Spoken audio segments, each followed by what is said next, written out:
Well, the girls know.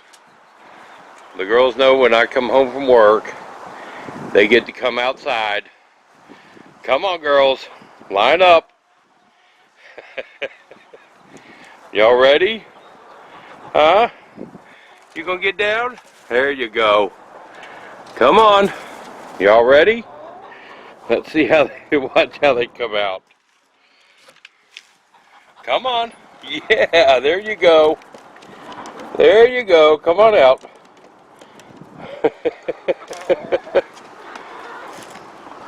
They love it when I get home from work.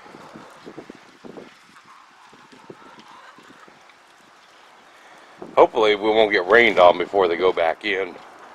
But this gives them a couple hours to wander around and do a little free ranging. See what they can come up with.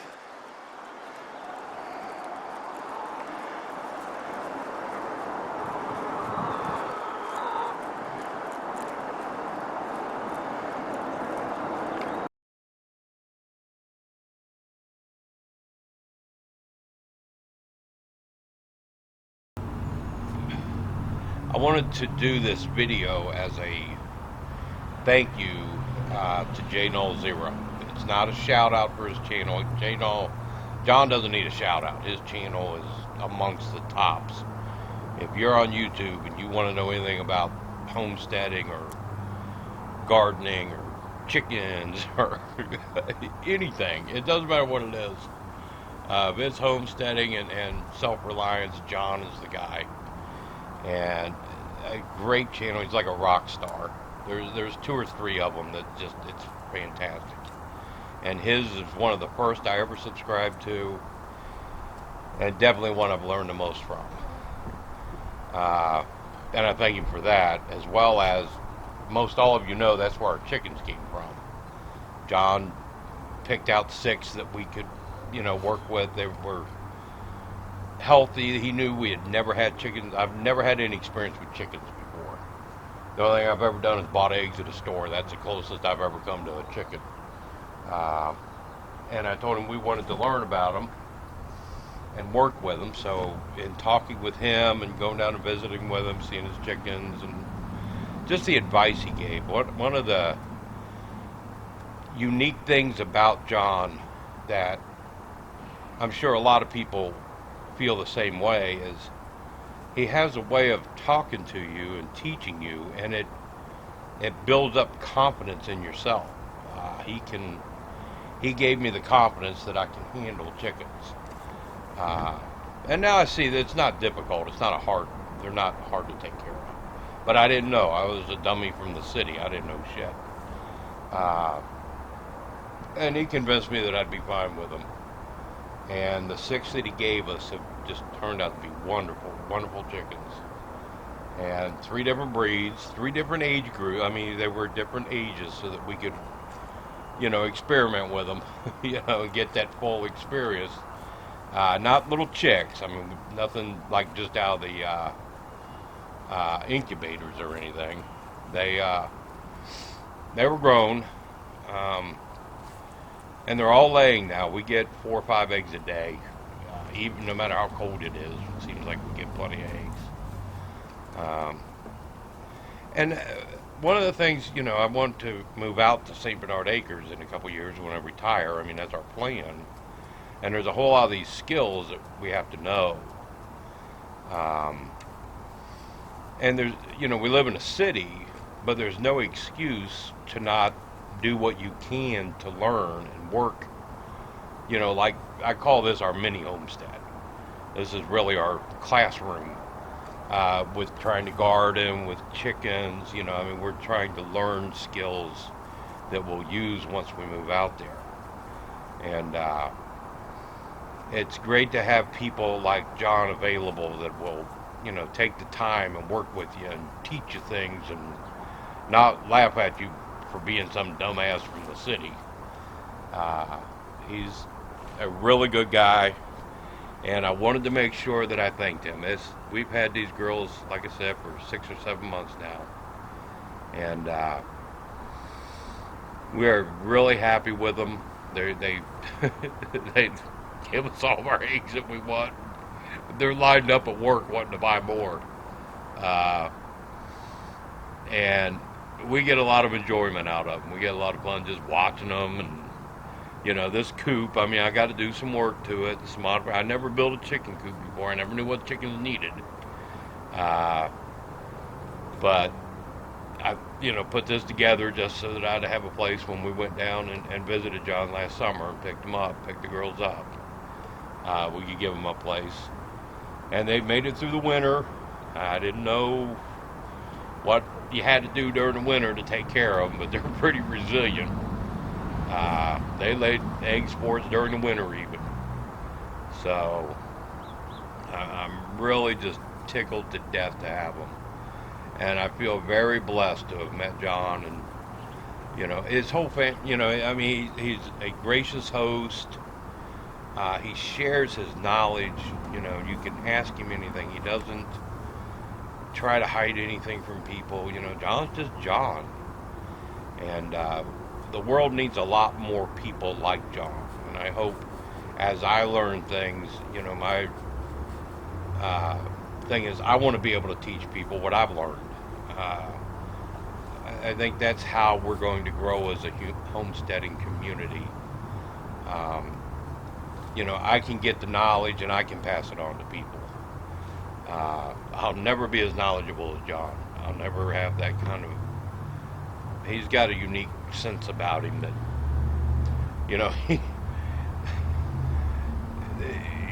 people talk about thinking outside the box. Well, John's not in a box to think outside of because he comes up with some wild solutions. And self-reliance just beyond belief what he's capable of doing. And he'll figure out ways. And he, like me, I'm kind of the same way in the fact that you've seen over my videos, I make mistakes, but I learn from them. That's why I make the mistakes. We were joking on the last video in here, changing out these roosting poles and stuff. I made this too low. I didn't realize how often we would go inside there. And I'm too old and fat to be bent over walking around inside their run area all hunched over. So I'll be adding a knee wall, 2 feet or so to this spring and make this run area bigger. But, we make mistakes and we learn and we get, you don't get frustrated because you made a mistake and you don't give up because you made a mistake. And I think that's one of the valuable lessons that John also teaches. He tries something, it doesn't work. Try something else. Don't get mad. Don't get frustrated. Just, okay, that one doesn't work. You won't try that one again. You do something different.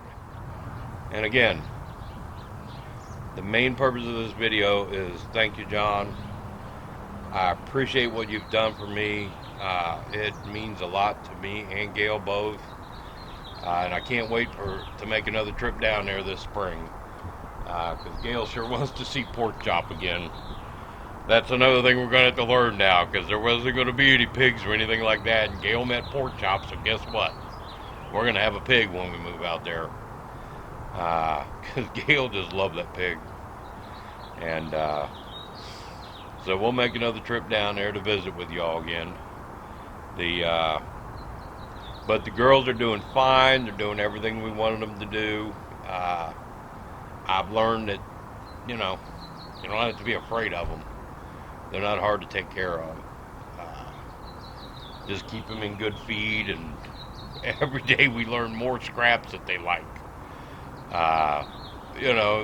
We have St. Bernards who have always gotten all of our leftovers. And they're a little upset because now the chickens get leftovers. So the girls kind of missed out on all of them.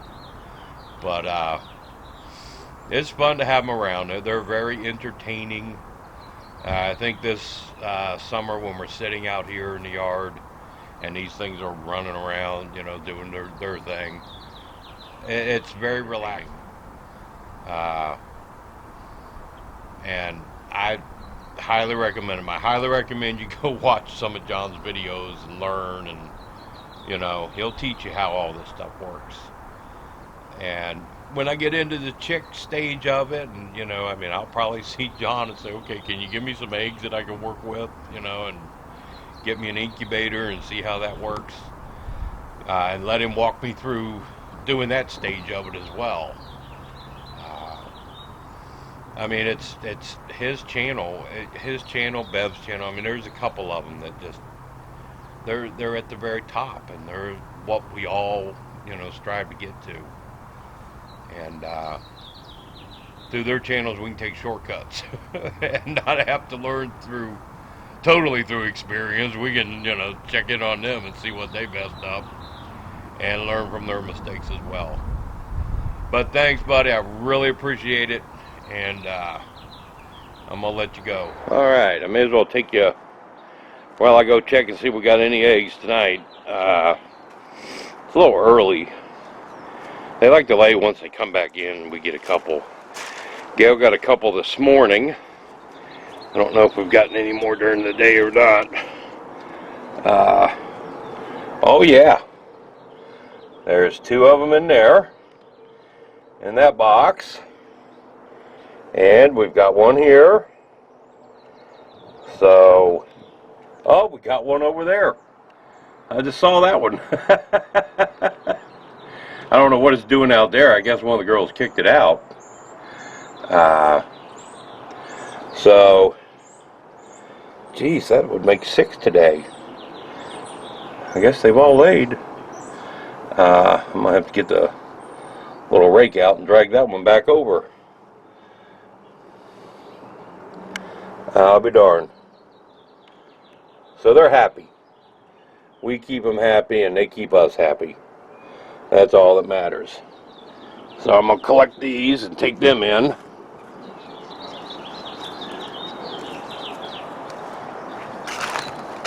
Oh yeah, they're all down, all the way down there now. There's the 2 salmon Faverolles and Cornish hen, black Cornish mix. And those 2 right there are the black Australorps, and those 2 are the dark Cornish. So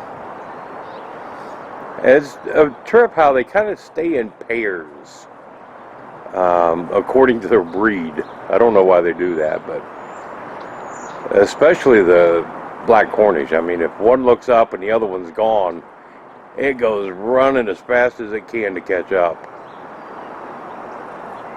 And that's Lucille and Bertha. There's Bertha right there. And Gladys. That's Gladys. There's Gertie.